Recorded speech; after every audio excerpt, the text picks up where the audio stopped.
Hello, loves. Welcome to Sorry Satan, the Souls for the Savior, a place where we talk about life, trauma, healing, and the strength it takes to keep moving forward when life tries to knock you down. I am your host, Carrie Hamilton, and I know what it feels like to walk through the darkness. I've faced trauma, loss, pain, and challenges that could have easily defined my story.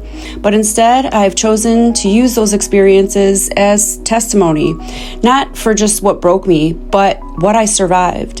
Through my journey, I'll be sharing personal stories, lessons learned, and realities of healing alongside conversations that bring hope, motivation, and inspiration to those who may be suffering in silence. My goal here is simple: to be the light for those who we have lost, a voice for those who feel unheard, and proof that survival is possible even when the odds seem stacked against you. No matter where you are on your journey, I want you to know that your story matters, your pain is valid, and your future is still being written. Thank you so much for joining me. This is Sorry Satan, the Souls for the Savior, where trauma becomes testimony, survival becomes purpose, and hope rises above all. And now I turn you over to today's episode. Hello, loves. Welcome to Sorry Satan, the Souls for the Savior, and I am your host, Carrie Hamilton. Before I begin today, I want to make sure that you have seen the opportunity to receive $500. If you have not, you could look on all of my social media pages, but I have opened a nonprofit called Patsy's Purpose. You could visit it at patsyspurpose.com. And what I am doing is every year since my survival, I give back. And it's more so for appreciation of just the gift of life, and then spreading kindness and love and doing the Lord's work and just letting everyone know how amazing they are and changing lives in some sort of way. This year, I have decided to give $500 to individuals who submit either via email or via P.O. Box, postal mail, any type of, you could do cards, you could do photos. If you have children, have your children, or grandchildren make pictures with kind, words on them. But basically all this documentation that I do obtain, I will be giving to the local domestic violence shelters, Ronald McDonald Homes, which is kids with cancer, also retirement homes, hospice centers, and so forth. And every entry that you give will be an opportunity for you to be the $500 recipient. On my birthday, July 10th, is when I will do the drawing for everybody who has given their act of kindness. Don't forget, you must share the video as well, share the word, and add Patsy's Purpose on Instagram if you haven't done so. But help me spread kindness, spread love, and hey, get $500. Now let's talk about today's episode. We're going to talk about a topic that is pretty much like a white elephant in the room, and many are afraid to talk about it. It's about suicide. If you ever felt like pain was too much, or if you ever wondered whether anyone would notice if you're gone, or if you've sat in silence and carried a burden just so heavy to explain, this conversation is for you. Maybe even if you've experienced someone that you have lost to suicide. A lot of individuals have that shoulda, coulda, woulda type thing. They project on themselves. They feel remorse. They feel guilt, shame, so forth. I want to talk about those situations as well. I know what it feels like to walk through darkness, to battle wounds that no one can see, and to wonder if you'll ever get better. But I also know this: your story is not over. The chapter you're in is not the end of your book. And today we're going to talk honestly about suicide and the pain that leads people there. Before I begin today, I just want to emphasize that this episode can be triggering. We will talk about deep things that could trigger old wounds and stuff. So please make sure that you proceed with caution, and if comfortably, to do so. If you're listening right now and maybe not understanding life and thinking if you will be missed, or if there's hope or healing or purpose when life just seems impossible, I want you to know that your life has value and your pain is real, but so is the possibility of healing. If you or someone you know is in immediate danger or thinking of suicide, please do call the emergency services number at 988. Again, that's 988, which is the Suicide and Crisis Lifeline hotline number that you could call or text right away. You don't have to face it alone. I think right off the bat, it's only warranted that I start with statistics, because the percentage of suicides that happen in this world is astronomical. And I truly believe it's because we lack communication in this world. We are so big to just send fast text, send a fast email, get our point across. We don't feel that emotion anymore. And if love is a language, how can you give love and speak the love language if there's no communication? So many people are reading into things as they perceive them. And whatever you are going through, you could be having a bad day. And if you read something, it could be totally opposite from the communication action that the person is trying to give. And then that just builds up and builds up and builds up. And then the next thing you know, it causes chaos. We truly need to get communication back in this world. There's 3 things that the devil enters and the devil will literally attack. And those 3 things are distraction, desperation, and discouragement. And what more distraction is there than the convenience world that we're in and then the lack of communication that is out there? These statistics show that more than 49,000 Americans died by suicide in the year 2023. And if you do the math, that is 1 in every 11 minutes someone is passing from suicide. Right now, in this year, it is the 2nd leading cause of death globally. 1 in every 100 deaths worldwide is suicide. And men die 4 times more than women do. Men are about 22.8% per every 100,000, and women are at 5.9% every 100,000. Men account for roughly 80% of deaths by suicide. This is way beyond mental health. Like, this is to a point where people need to know they don't need to carry the pain alone, and they are not in this darkness by themselves. And now I say this jokingly, but maybe this is why so many people are single, because the mental health crisis is truly a crisis. I mean, 80% of deaths being in suicide, that means so many individuals are suffering.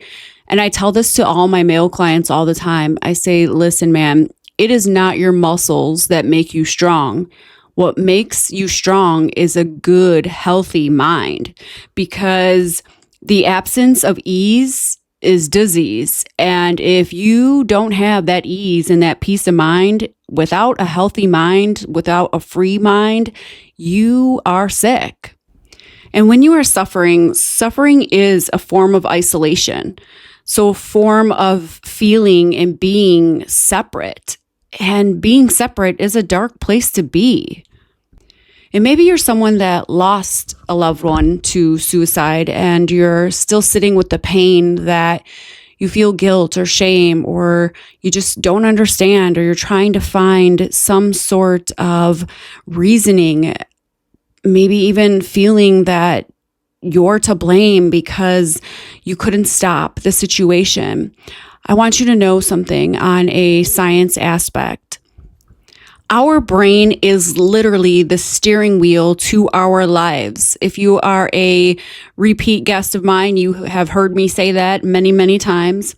But truthfully, it is our memory board and tells our body how to react. Our brain is ran on chemicals such as cortisol, adrenaline, dopamine, serotonin. These are all the different chemicals that are released in our brain that alerts different parts of our brain to tell us how to react in different situations that we're in. Like dopamine and serotonin is the feel good. So obviously if we are in some sort of intimate relationship or, in some sort of fun atmosphere, that is what chemicals are releasing to our brain because it's telling us how to react in those situations. So now when we are in trauma or chronic stress, that is where we have cortisol and adrenaline going through our body, because that is what alerts different parts of our brain so that we can protect ourselves and react in certain situations.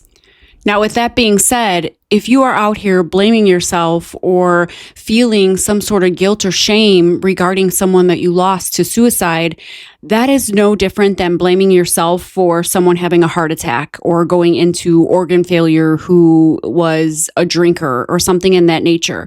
Because I want you to understand something. When someone is in chronic stress, they are constantly releasing cortisol in their body, and cortisol causes inflammation. Now, let me go into detail here. So when you are releasing cortisol and adrenaline, you have two responders that are in your brain that tell your brain how to think and how to react. If you are in chronic stress, you are constantly opening that first responder, which is the amygdala. And the amygdala is like, let's just say it's like your brain's smoke detector. It's telling your brain there's threat, there's danger. It's storing emotional memories such as trauma. It's triggering that fear, anxiety, all the deep emotions. It's that fight and flight or the freeze and fawn like responses. So if you are constantly releasing the cortisol, you're never allowing that first responder to stop in those feelings. So fear, anxiety, emotion, your brain is constantly saying, this isn't good enough. We're in danger. This is not enough. It's horrible. I'll never come, out of this and so forth. You're never allowing that second responder to come into place, which is the prefrontal cortex. And that prefrontal cortex then is the logical thinker. It's that decision maker. It's the planning and problem solving, the emotional regulation. So that's the one that if you say something, say you get into an argument with someone and you say a bunch of stuff, and then, a day later, a couple hours later, whatever it is, you're like, oh, maybe I shouldn't have said that. I should go apologize and stuff like that. That is then your prefrontal cortex coming into play. But if you are in chronic stress, you are never allowing the chemicals in your brain to function past the amygdala, so that first responder is always heightened. And now, keeping that in mind, cortisol causes inflammation. This is why so many trauma victims, if they go give blood, 90% of them have some sort of autoimmune disease, because that is the cortisol caused so much inflammation within their body that they now have some sort of autoimmune disease from that trauma, from going and being in that heightened chronic stress for so long. So this is also why and how suicide happens, because your amygdala never stops responding. You're in that stressful and heightened situation, and in time it causes inflammation in the brain, and basically it's like having brain failure. And they don't have that scientific medical, diagnosis out there, but that is literally what it is. It's like your heart running on fast all the time, and eventually you have a heart attack. It's the same thing. It's basically a brain organ failure, because your body never shuts down from that chronic stress. And now, circling back to that roughly 80% of men having the suicide death rate, this comes from a generation where men are told that feelings and emotions are weakness. Truly, for all the men out there, think about it. How many times have you been in situations where you weren't allowed to feel your emotions? You had to get up, you had to get over it, you had to brush it off, you had to keep on going. That just keeps that situation in that amygdala, that first responder, which is that fear, anxiety, and so forth. It keeps you in that state of mind. And in time, it's like taking a bunch of seeds and planting them in your body, because you're not allowed to water them. You're not allowed to feel them. You're not allowed to see them. So what you're doing is you're taking these seeds, you're putting them in your body, and in time, those seeds grow. And the next thing you know, you're living unhappy. You're living in a place where you're running on survival, because that amygdala is what is making your decisions and your thought process for every single thing that you have going on in life. And you're not thinking or even living in a place of the prefrontal cortex, which is the place of safety. You're not allowing yourself to get to that aspect. So it's like you're constantly living in that unhappiness. And you have to feel to heal. That is how healing works. If you don't feel certain situations and so forth, you're just, again, planting them in your body like seeds. And then the next thing you know, they start growing. And when you come into a situation that triggers that past, next thing you know, it's a bigger deal than what it really could be because you never felt it to heal it. And this is why so many men are struggling as well mentally, because they feel their worth and value is in what they do. They need to get more, do more, be more, have more, where truthfully their worth and value isn't what they do. It's in who you are. And that is the mental aspect of your being. And now, also referring to the mind, suffering only exists in the subconscious mindset. And what is the subconscious mindset? That is basically the filter over your conscious mindset. So picture like an iceberg. Above the water is your conscious mindset. So that's like awareness, your decision making, your logical thinking, your inner voice. And then below the iceberg, so in the water, that's the program. That is your past experiences, your trauma, memories, beliefs, influences by what, people's emotions, people's reactions, any type of process outside of, awareness of yourself. And then it's like your automatic functioning. So it's going based upon old beliefs, past beliefs, and so forth, what you've been trained in and past experiences that you have gone through.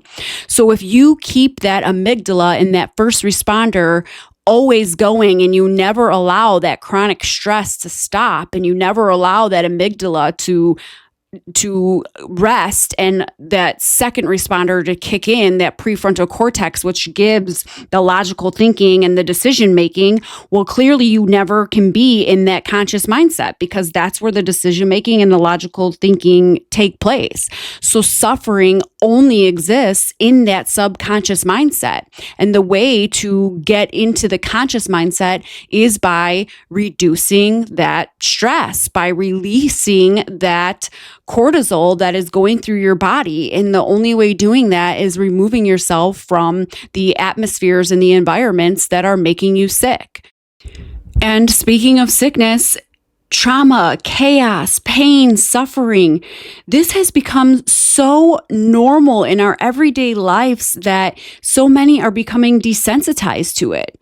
And the way that we cure suicide rates and getting to this point in our lives is by bringing back that communication, bringing back that love, that care, checking on your people, because it begins with depression and isolation and anxiety. Those are the chemical imbalances that begin to put that amygdala, at an everyday chronic way of functioning.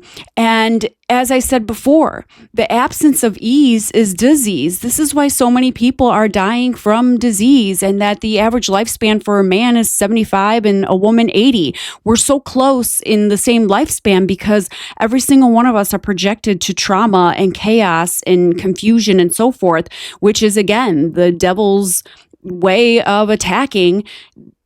That is keeping the mind messed up, and keeping that mind into, a mental health crisis is how that we're taken advantage of. That is how disease comes into play, and suffrage comes into play. We have to make sure that we are giving love and care and communicating with our loved ones, and making sure that it is not getting to the point of the chronic illness and mental aspect that so many are becoming desensitized to, because it's becoming the norm. In Romans 8:6, it says, "The mind governed by the flesh is death, but the mind governed by the spirit is life and peace." We have to make sure that we are spiritually feeding ourselves and not being emotionally led, knowing your spirit, doing that healing, feeling those feelings, because those are going to allow you to then go into the logical thinking and decision-making aspect, and not allowing the trauma of suicide and that being an answer for you. Because I will tell you one thing, the one thing that people who attempt suicide and people that commit suicide, they don't want to die. They actually want to live. They're living every day in suffrage instead of living to physically live and enjoy life. And when people pass, what do we say? We say, rest in peace.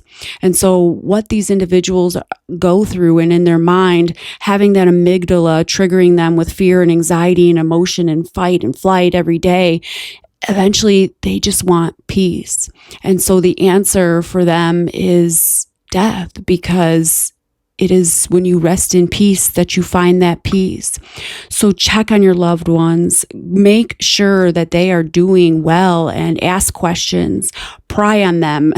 Of course, one who gets to a point of suicide, they don't announce it. They act as if everything is okay, because truthfully, everything is okay for that day. And it is an organ shutdown. It's where the amygdala gets stuck. And the next thing you know, it is past the point of survival.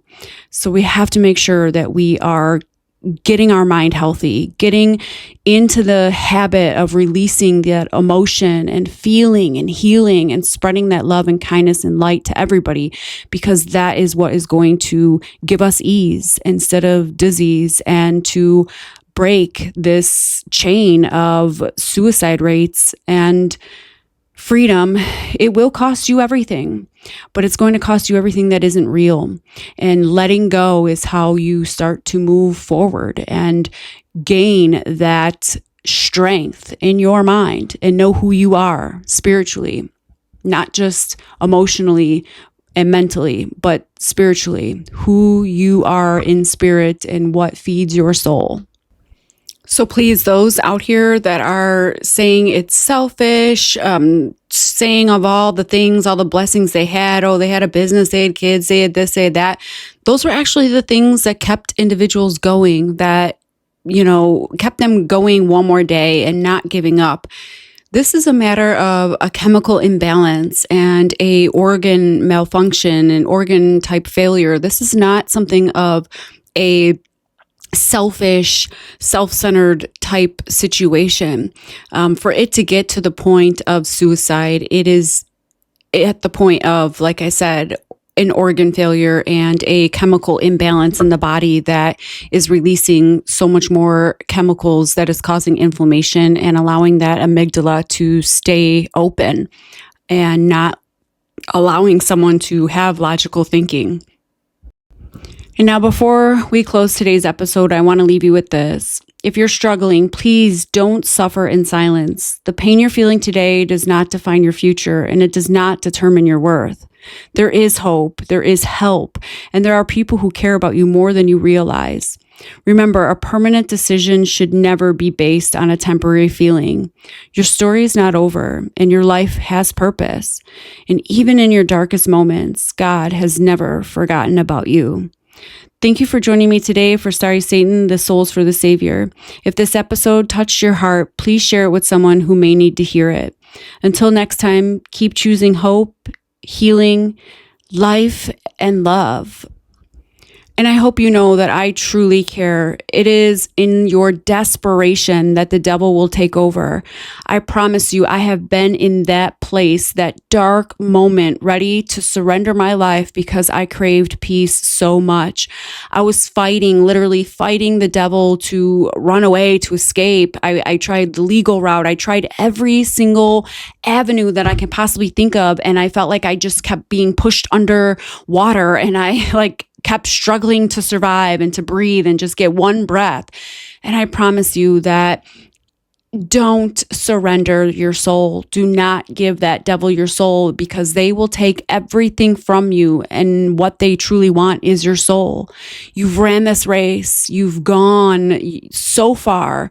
Do not surrender when the finish line is around the corner. I promise you that there is so much more to keep on going for.